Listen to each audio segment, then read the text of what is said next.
Hi friends, నమస్తే. నేను మీ హేమంత్ కుమారి. హేమాస్ కిచెన్కి స్వాగతం అండి. ఫ్రెండ్స్, ఈరోజు ఒక కర్రీ ఐటెంతో వచ్చాను. అదేంటంటే మునగాకు తెలగపిండి కర్రీ. మునగాకు తెలగపిండి కర్రీ నేను తయారు చేయబోతున్నానండి. ఆ కర్రీ ఎలా తయారు చేయాలో నేను మీకు ఇప్పుడు చూపిస్తాను.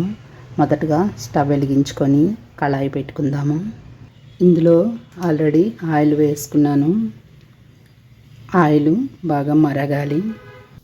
ఇప్పుడు ఆయిల్ మరిగింది కదా, ఇందులో పోపులు, శనగపప్పు, పల్లీలు ఇవన్నీ కూడా వేసుకొని వేయించుకుందాము దోరగా.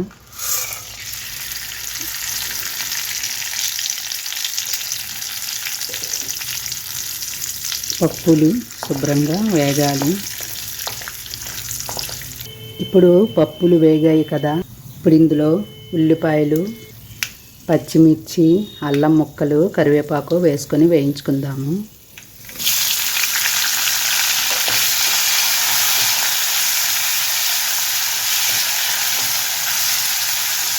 ఉల్లిపాయలు బాగా వేగాలండి.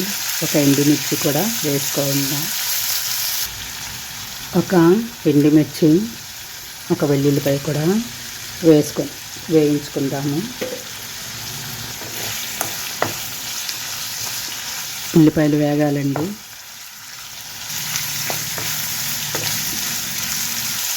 ఉల్లిపాయలు వేగాయి కదా, ఇప్పుడు ఇందులో మునగాకు వేసుకుందాము. ఇది మునగాకు.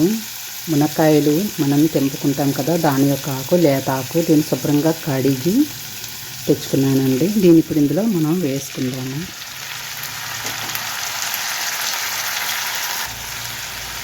దీన్ని ఇప్పుడు శుభ్రంగా వేపుకోవాలండి. ఇందులోనే ఉప్పు, కారం, పసుపు కూడా వేసుకుందాము.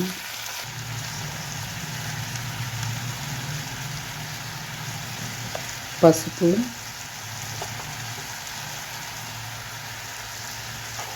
వేపుడు లాంటిదే కాబట్టి కారం తక్కువగానే పడుతుంది. కొంచెం ఉప్పు. ఇప్పుడు శుభ్రంగా వేయించుకొని మనం మూత పెట్టుకుందాము.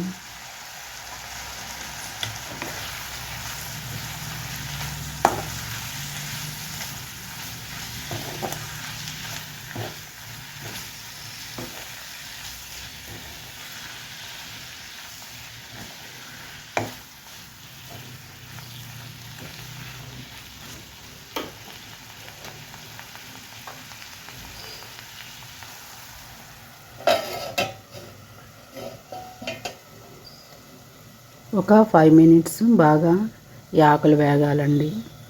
ఇందులో కొంచెం ధనియా పొడి వేసుకుందాము.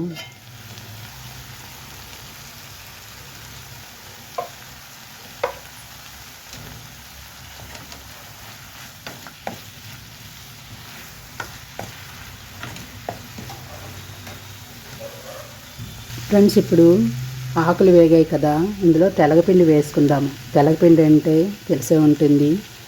నువ్వులు ఉంటాయి కదా, నల్ల నువ్వులు, తెల్ల నువ్వులు. నల్ల నువ్వులు కడిగితే వచ్చేవి తెల్ల నువ్వులు అండి. దాన్ని మరపట్టిస్తే వచ్చేది తెలగపిండి. దీన్ని మనము ఇందులో వేసుకుందాము. చాలా రుచికరమైన, ఆరోగ్యకరమైన డిష్ అండి ఇది. దీన్ని శుభ్రంగా కలుపుకుందాము.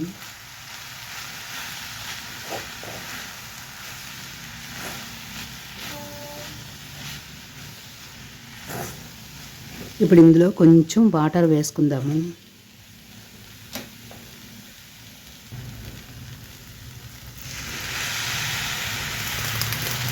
కొంచెం ఈ తెలగపిండి కూడా ఉడకాలండి బాగా.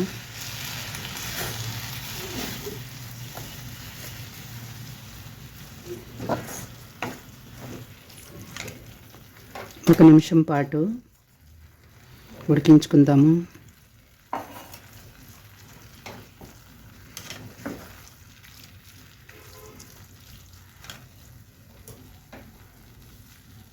చూద్దామా అంతవరకు వచ్చిందో. దగ్గరగా అయిందండి. ఇప్పుడు మనం ఇందులో కొత్తిమీర వేసుకొని కలుపుకుందాము. సరిపోతుంది.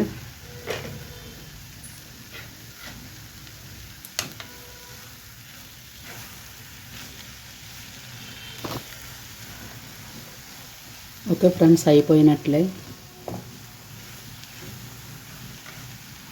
మనం స్టవ్ ఆఫ్ చేసుకొని ప్లేట్లోకి తీసుకుందాము. ఫ్రెండ్స్ చూస్తున్నారు కదా, తెలగపిండి మునగాకు. ఈ కర్రీ చాలా చాలా రుచిగా ఉంటుందండి. ప్రిపరేషన్ కూడా చాలా ఈజీ, త్వరగా అయిపోతుంది.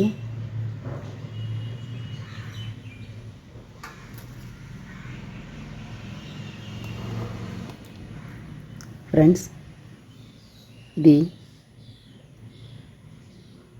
పప్పు ఐటమ్స్లోకి, సాంబార్లోకి చాలా బాగుంటుంది. అలాగే చపాతీలు కూడా యూజ్ చేసుకోవచ్చు. టిఫిన్ కింద కూడా మనం తినేయచ్చు, అంత బాగుంటుందండి. ఇది మునగాకు ఆరోగ్యపరంగా కూడా చాలా ఐటమ్స్, ఆరోగ్య లక్షణాలు చాలా ఉన్నాయి కాబట్టి దీన్ని మనం రెగ్యులర్గా మనం వంటల్లో యూజ్ చేసుకోవచ్చు.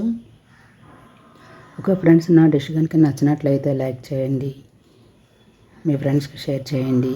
నా మరిన్ని వీడియోస్ కోసం నా ఛానల్ని చూస్తూ ఉండండి. Thank you so much.